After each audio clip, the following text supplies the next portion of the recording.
लोगोफोर, जोंनि हिन्दु धोरोमनि बायदिब्ला आइजोफोरखौ देवीनि स्वरूप होनना सानना लानाय जायो एबा मानियो आरो बिसोरखौ शक्तिनि मोनसे गोहोम होनना सानना लानाय जायो। आइजोआनो जिउनि दावगालांनायाव मदद खालामो एबा बंस बारायहोयो। गासैबो हौवाफोरानो बेखौ नायगिरोदि जे बिसोरनि जिउआव ओरैबायदि सासे आइजो फैयो जे बिथांनि बंसनि मान सन्मानखौ गोजौ बानायो आरो बिखौ एबा नखरनि परिबारफोरखौ मान सन्मान बांहोयो। नाथाय खायसे हिन्जाव बेबायदिबो दंदि जे बिफोरो बिनि उल्था जायो। नाथाय बेवहाय सोंलुआ बैसो फैयो जे बेबायदि आखल गाज्रि एबा दुस्त हिन्जावफोरखौ माबायदि जों सिनायनो। दिनैनि भिडिअआव जों बेनि सोमोन्दैनो सावरायगोन। लोगोफोर, जुदि हिन्जावा गोबां मोजां गुनफोरजों बुंफबनाय जायो अब्ला हौवानि जिउखौ जोबोर सफल एबा जिउआव दावगालांहोयो। बेराफारसेथिं जुदि हिन्जावा दुस्त एबा चरित्रहीन जायो अब्ला हौवानि जिउआ सिलिंखार जालाङो। आचार्य चाणक्यआ गावनि चाणक्य नीति बिजाबाव चरित्रहीन हिन्जावफोरनि सोमोन्दै गोबां बेबायदि बाथ्रा बुंलांदोंदि जायखौ जों नायबिजिरनानै मानसिया दुखु आरो धोखा होजानायनिफ्राय बारग'नो हायो। आचार्य चाणक्यआ गावनि बिजाबाव ओरैबायदि परिस्थितिफोरखौ लिरलांदोंदि जायखौ दिनैबो नुनो मोनो। बेबायदिनो आचार्य चाणक्यआ आइजोफोरनि सोमोन्दै ओरैबायदि बाथ्रा फोरमायलांदोंदि जायखौ मिथिना लानानै जायखिजाया दुस्त हिन्जावनिफ्राय नोंथाङा बारग'नो हागोन। अब्ला फैदो मिथिना लानि आचार्य चाणक्यनि बायदिब्ला दुस्त हिन्जावफोरनि सोमोन्दै। आखु आरो आखु दिन्थिनाय।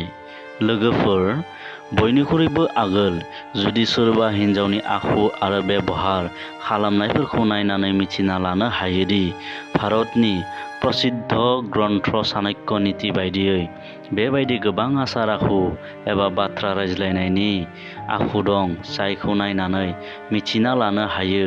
बेबायदि हिन्जावफोरनि सोमोन्दै फोरमायलांदोंदि दुस्त हिन्जावफोरा गावनि गोसो आरो सालायखौ दिदोमै लाखिनो हाया। बेबायदि हिन्जावफोरा नांनायनिख्रुइ बांद्राय सालु जायो आरो बिसोरनि गोसोआव गुबुन थायो बेराफारसेथिं सालाय बिजौआव गुबुन। बिनि ओंथिया बियो बिसोरनि चरित्रआ मोननै रोखोमनि जायो।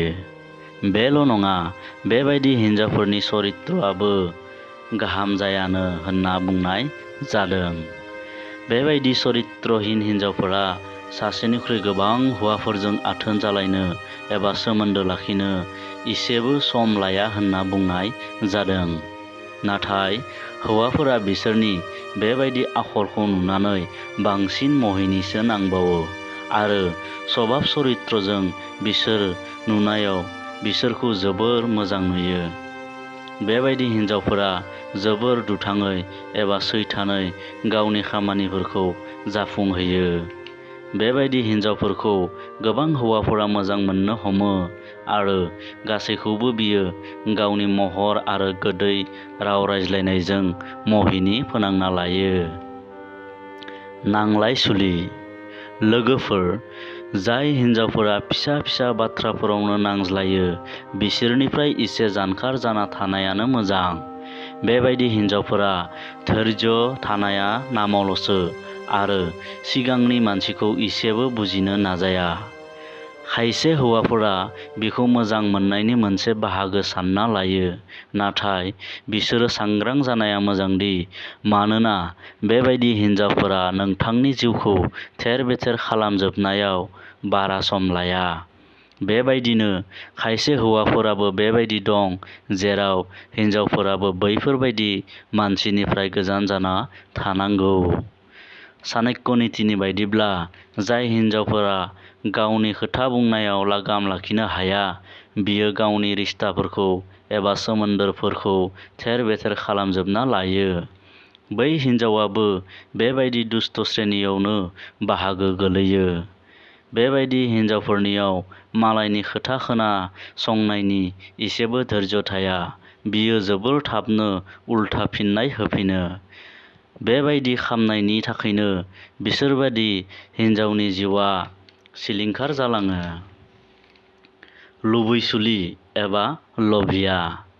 लोगोफोर, जाय हिन्जावा अराय मात्र धोन दौलतनि उन-उनल' खारो आरो बिनि अनगायै गुबुन खोथायाव ध्यान होआ, अब्ला हौवाफोरा मिथिना लानांगौदि बियो लुबैसुलि।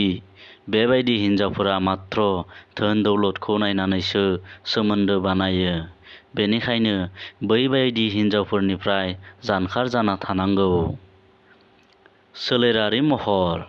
लोगोफोर, जाय हिन्जावफोरनि गुस्थिनि सा बाहागोआव नांनायनिख्रुइ बांद्राय खोमोन एबा दारि थायो, जाय बांद्राय गोजौ, बेबायदि हिन्जावफोरा गावनि फिसायनि थाखाय अशुभ होनना बुंनाय जादों। जाय हिन्जावफोरनि खोमायाव गोबां खानाय थायो, बिसोरखौबो अशुभ होनना बुंनाय जादों। बेबायदि हिन्जावफोरखौ जुलि लानो माना खालामदों। अब्ला लोगोफोर, नोंथांमोना जुदि बे भिडिअ'निफ्राय एसेब्लाबो माबाफोर सोलोंथाइ मोननो हानाय बायदि मोनदोंब्ला, अन्नानै भिडिअ'खौ लाइक, शेयार आरो चेनेलखौ साबस्क्राइब खालामना होदो लोगोफोर। एसेनोसै, गोजोन्थों।